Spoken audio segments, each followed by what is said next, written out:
Viete, ako to dopadne, keď sa na Slovensko pozrie niekto z pohľadu atraktivity pracovných podmienok a pracovných príležitostí? Nie je to veru dobrá správa pre Slovensko, ako by sa nám niekto mohol snažiť nakúkať.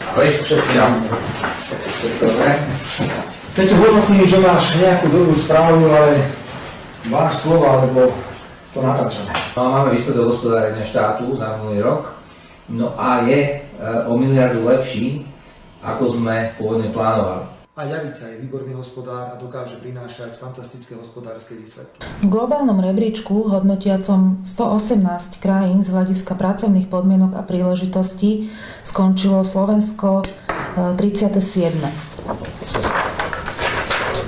Je to o 10 miest horšie, ako to bolo v predchádzajúcom roku, vtedy sme boli na 27. mieste. V hodnotení, ako krajina priťahuje mladých nadaných ľudí zo zahraničia, sme skončili na 108. mieste v poradí. Aká je príťažlivosť krajiny pre nadaných ľudí vôbec, tam sme na 109. mieste, takmer najhoršie zo všetkých hodnotených. Keď sa hodnotilo, ako ľahko možno nájsť kvalifikovaných zamestnancov, dopadli sme tiež veľmi nelichotivo. Pred nami skončila ešte aj krajina ako Bangladeš. Keď sa hodnotilo, ako pokrýva systém škôl a vzdelania potreby ekonomiky, Slovensko skončilo na 107. mieste za Mozambikom.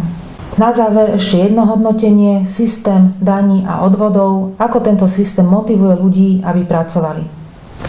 U nás takmer najslabšie, ak je to vôbec možné. Toto je Slovensko dnes pod vedením smeráckej vlády. Je najvyšší čas to zmeniť.